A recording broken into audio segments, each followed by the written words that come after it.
अल्पसंख्याक समाजाचे आमदार आसिफ सेठ आणि माजी मंत्री जमीर अहमद खान यांना मंत्रिमंडळात स्थान द्यावे अशी मागणी अंजुमाने इस्लाम संघटनेच्या पदाधिकाऱ्यांनी केली आहे. गोकाक येथील हिल गार्डन मध्ये राज्याचे मंत्री सतीश जारकीहोळी यांची भेट घेऊन संघटनेच्या प्रतिनिधींनी निवेदन सादर केले.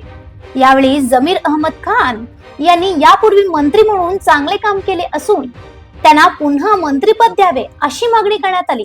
ಎಲ್ಲರೂ ನಮ್ಮ ಸಮಾಜ ಮುಖಂಡರು ಅಂಜುಮನ್ ಸಂಸ್ಥೆಯಿಂದ ಸನ್ಮಾನ್ಯ ಶ್ರೀ ಸತೀಶಣ್ಣ ಜಾರಕಿಹೊಳಿ ಅವರಿಗೆ ಸಚಿವ ಸ್ಥಾನ ಸಿಕ್ಕಿದ್ದಕ್ಕೆ ಅಭಿನಂದನೆ ಸಲ್ಲಿಸಲು ಇವತ್ತು ಬಂದಿದ್ದು ಕಾರಣ. ಮತ್ತು ನಮ್ಮ ಉತ್ತರ ಮತಕ್ಷೇತ್ರದಿಂದ ಏಕೈಕ ಮತ್ತು ಕಿತ್ತೂರು ಕರ್ನಾಟಕದಿಂದ ಏಕೈಕ ಮುಸ್ಲಿಂ ಶಾಸಕರಾದ ಸನ್ಮಾನ್ಯ ಶ್ರೀ ಆಸಿಫ್ ರಾಜು ಸೇಠ್ ಅವರಿಗೆ ಸಚಿವ ಸ್ಥಾನವನ್ನು ನೀಡಬೇಕೆಂದು ಮನವಿ ಕೊಡಲಿಕ್ಕೆ ಇವತ್ತು ಬಂದಿದ್ದು. ಅದೇ ರೀತಿ ಜಮೀರ್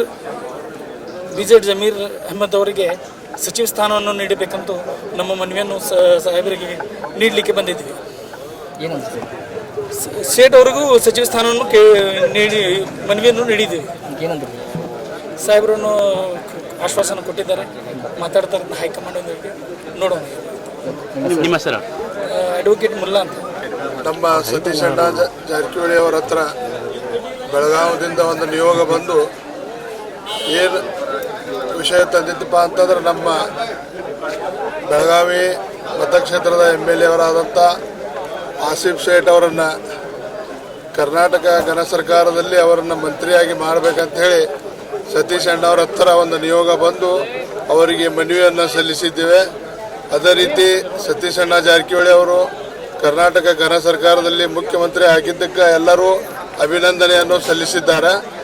ಅದು ಅಲ್ಲದೆ ನಮ್ಮೆಲ್ಲರ ನೆಚ್ಚಿನ ನಾಯಕರಾದ ಮುಸಲ್ಮಾನ್ ಬಾಂಧವರ ನೆಚ್ಚಿನ ನಾಯಕರಾದ ಜಮೀರ್ ಅವರಿಗೆ ಯಾವ ರೀತಿ ಮೊದಲವರಿಗೆ ಕರ್ನಾಟಕ ಘನ ಸರ್ಕಾರದಲ್ಲಿ ಕ್ಯಾಬಿನೆಟ್ ಹುದ್ದೆಯನ್ನು ಕೊಟ್ಟಿದ್ದರು, ಅವರು ಅದನ್ನು ಸಂಪೂರ್ಣ ನಿಭಾಯಿಸ್ತಾ ಇದ್ದರು. ಅದೇ ರೀತಿ ಈಗೂ ಅವರಿಗೆ ಕ್ಯಾಬಿನೆಟ್ ದರ್ಜೆಯ ಮಂತ್ರಿಯನ್ನು ಮಾಡಿ ಕರ್ನಾಟಕ ಘನ ಸರ್ಕಾರದಲ್ಲಿ ಅವರಿಗೆ ಸ್ಥಾನವನ್ನು ಕೊಡಬೇಕಂತ ಹೇಳಿ ಎಲ್ಲ ಮುಸಲ್ಮಾನ್ ಬಾಂಧವರ ಆಸೆ ಇದೆ.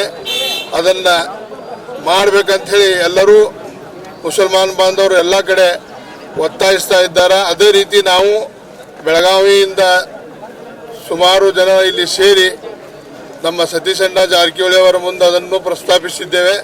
ಹಾಗೂ ಅದೇ ರೀತಿ ಅವರನ್ನು ಮಂತ್ರಿ ಮಾಡಬೇಕಂತ ಹೇಳಿ ನಮ್ಮೆಲ್ಲರ ಆಶಾಭಾವನೆ ಇದೆ. ಮಾಡ್ತಾರಂತ ಹೇಳಿ ನಾವೆಲ್ಲ ನಂಬ್ಕೊಂಡಿದ್ದೇವೆ. ಇನ್ನು ಮೇಲೆ ನಾವೆಲ್ಲರೂ ನಮ್ಮ ಸಂಘಟಕರು ಒಂದಾಗಿ ಮುಖ್ಯಮಂತ್ರಿ ಕಡೆ DK ಶಿವಕುಮಾರ್ ಸಾಹೇಬ್ರ ಕಡೆನೂ ನಾವು ನಿಯೋಗವನ್ನು ಒಯ್ಯುವ ವಿಚಾರವನ್ನು ಇಟ್ಟುಕೊಂಡಿದ್ದೇವೆ ಅಂತ ಹೇಳಿ ನನ್ನ ಮಾತುಗಳನ್ನು ಮುಗಿಸ್ತೇನೆ. ನನ್ನ ಹೆಸರು लाल साहब सिद्धापुर.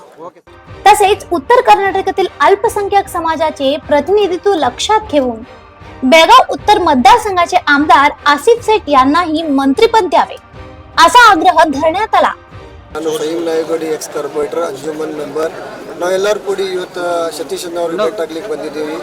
ನಮ್ಮ ಎಲ್ಲ ಅಂಜುಮನ್ ಸಂಸ್ಥೆ ಇದೆ, ನಮಗೆ ಕಾರ್ಪೊರೇಟರ್ಸ್ ಅದಾರೆ. ನಾವೆಲ್ಲ 200-300 ಮಂದಿ ಇಲ್ಲಿ ಕೂಡಿ ಬಂದೆವು. ಇವತ್ತು ಅಣ್ಣವ್ರಿಗೆ ಭೇಟಾಗಿ ನಾವು ಒಂದು ಪ್ರಸ್ತಾವ ಇಡ್ಲಿಕ್ಕೆ ಬಂದಿದ್ದೀವಿ. ಅವರು ಆಲ್ರೆಡಿ PWD ಮಿನಿಸ್ಟರ್ ಆಗಿದ್ದಾರೆ. ನಮ್ಮ ಪ್ರಯತ್ನ ನಮ್ಮ ಸೀನಿಯರ್ ಲೀಡರ್ ಜಮೀರ್ ಅಹಮದ್ ಸಾಬ್ ಒಬ್ಬರು ಅದಾರೆ. ಅವ್ರ ಸೆಕೆಂಡ್ ಲಿಸ್ಟ್ ಒಳಗೆ ಅವ್ರ ಹೆಸರು ಬರಬೇಕಾ, ಅವ್ರಿಗೂ ಮಿನಿಸ್ಟರ್ ಕೊಡಬೇಕಾ. ಮತ್ತು ನಮ್ಮ ಲೋಕಲ್ MLA ಸಾಹೇಬ್ ಕಾನ್ಸ್ಟಿಟ್ಯೂನ್ಸಿ ಆಸಿಫ್ ರಾಜು ಸೇಠ್ ಅವರು ಭಾಳ ಪ್ರಯತ್ನ ಮಾಡ್ಲಿಕ್ಕತ್ತಾರ, ಬೆಳಗಾವಾಗ ಕೆಲಸ ಮಾಡ್ಲಿಕ್ಕತ್ತಾರ. ಅವ್ರ ಜನರ ಸಂಘದ ಜೊತೆಲಿ ಭಾಳ ರಿಲೇಷನ್ ಚಲೋ ಇದೆ. ನಮ್ದು ಒಂದು ಆಸೆ ಇದೆ, ಅವ್ರಿಗೆ ಒಂದು ಮಿನಿಸ್ಟರ್ ಕೊಟ್ಟು ಬೆಳಗಾವಾಗ ಇದು ಮಾಡಿದ್ರು. ಬೆಳಗಾವಿ ಯಾಕಂದ್ರೆ ಸೆಕೆಂಡ್ ಕ್ಯಾಪಿಟಲ್ ಇದೆ. ಆಸಿಫ್ ಸೇಠ್ ಕೊಟ್ಟರೆ ಮತ್ತೊಂದು ಸ್ವಲ್ಪ ನಮ್ಗೆ ಹೆಲ್ಪ್ ಆಗ್ತಿದೆ ನಮ್ಮ ಕಮ್ಯುನಿಟಿಗೆ. ऑलरेडी ನಾವು ಅನ್ನೋರಿಗೆ ಹೇಳಿದ್ದು, ನಮ್ಮ ಆಸೆ ಇದೆ, ಅನ್ನೋರು ನಮ್ಮ ಕೆಲಸ ಮಾಡ್ತಾರೆ. Thank you. अशा आणखीन अपडेटसाठी फॉलो करा वॉइस ऑफ वेणुग्रामला.